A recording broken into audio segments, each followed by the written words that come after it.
Hello, I'm Advocate Moshumi Chatterjee. So, I'm in front of you all to discuss regarding a very important topic, and this topic is regarding the right of the daughters, or whether the daughters, along with the sons in the Hindu joint family, they do have the right to inherit the property as a co-personer. So, this whole discussion will take us to a very big topic, which is enumerated in the Hindu Succession Act, Amendment Act of 2005. So, first, I want to tell you that the right that is given to a daughter has come very recently in the year 2005, where the daughters have been given the equal right along with the sons in a Hindu joint family and has been declared as a co-personer in the Hindu joint family property. So now we also know that today women folk are very much they are independent, they are acquiring their own property, they also belong to a different generation. But in certain circumstances, when it comes to the ancestral property, women and daughters are still discriminated. They are not thought to be the part of the family property regarding the married daughters. So, previously the whole situation was very much gender biased and also gender discriminatory. But after the coming of this Hindu Succession Amendment Act of 2005, the whole act has upheld the rights of the daughters in the Indian scenario, and the right of the daughters have been accepted by the courts and also have been upheld by the Apex Court of India. So now I'm going to discuss about the history which relates to this co-personary property. Actually, the Hindu joint family is a very bigger concept, and the co-personary is a very narrow concept. In the Hindu joint family, there is a lineal descendant from where of it the descendants they come from a common ancestor, and the it includes the sons, the wife of the son, the widow, the unmarried daughter, and so on and so forth. But in the co-personary, it is also prepository, and it is like they have four lineal descendants. Like if A is the father, his son, his grandson, and great grandson, these all people include to be a co-personer in this co-personary property. And the other, if there is a great great grandson, his right will ripen only after the main Hindu person, who after his demise only his right will come into existence. This is a serpent relationship which has been this is how this co-personary right is being recognized. Now the Indian daughters, they were not included in this co-personary scenario.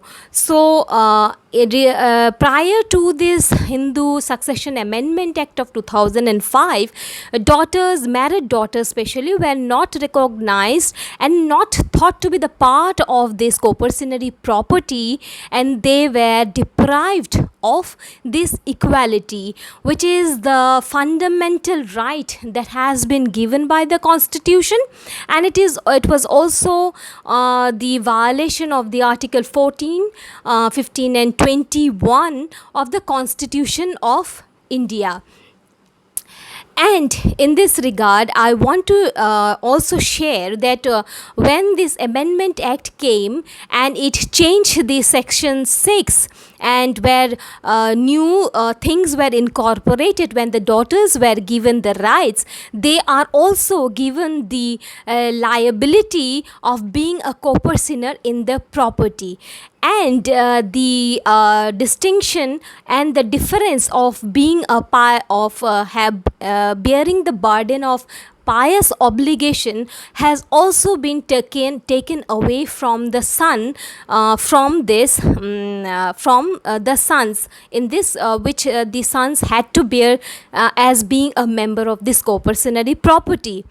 And I would like to share a case which came up in 2015. It is Fulvati, Prakash versus Fulvati. In this case, what happened that uh, prior to 2005, a partition deed was being filed by the daughter after the demise of her father, but she was not being granted the partition. The partition was granted to her, but the share that she received was a very notional kind of. Then after, in 2007, when the new amendment 2005, when the new amendment came and set in its foot, she had claimed regarding the change of the share in the property, and to include her as as a member of the co-personary property, and she asked herself to be included on the same footing as that of the son of the property. These kind of disputes arose in many places and in many situations, where if there had been a partition that had taken place by a decree of the court, or by executing a deed of partition, and had been registered under the Registration Act of 1908 prior to 2005, this Act 2005 has said those particular disputes or partitions will not be affected after the amendment of this Hindu Succession Act 1956. But in many cases, we have seen after this amendment also, daughters have been deliberately been excluded from seeking the equal right along with the sons in the co-personary property. But now here, a major decision of the Honorable Supreme Court in the year 2020, in the month of August, it had, in this case, I would like to mention, it's Vinita Sharma versus Rakesh Sharma. You can just Google it and you can just see go through the decision, where you will find that very extensively the judgment explains about the rights of the daughter and their right in the co-personary ancestral property. So here, one major difference is that co-personary ancestral property is something else, and a self-acquired property is a different issue. So in my next video, I'll be talking about a property relating to a self-acquired property. So that will be a different discussion. But here in this video, I actually wanted the daughters of a nation to know the law of succession relating to their rights, and most of the women of our society, they are unaware of the fact that they have the right to claim succession in the property of their father, which is very vehemently being denied by the male members of their family. Though in order to bring these women into at par with their male counterparts in their family, and to bring them on the same footing, the Supreme Court, Honorable Supreme Court of India, has has pronounced this judgment in the year 2020, which actually has overruled the judgment that was there in 2015. Now, the question is that if in certain cases, if there is a property related dispute, or regarding any kind of estate property or any kind of claim that is there with the father, what is another alternative for a daughter to claim?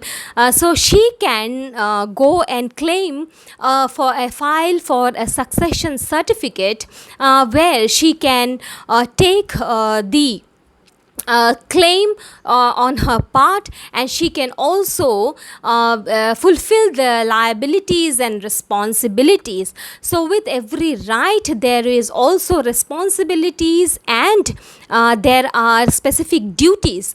Along with the son, the daughter should also fulfill. So only having the rights will also not also liberate them. They will also have to fulfill the duties along with the same footing with the son. So there is no distinction now between an unmarried daughter and a married daughter. So this video, and the purpose of me making this video, is to make aware of all those female folks in India about the succession rights, which they should actually go through and should know properly, because they have been deprived since ages, and they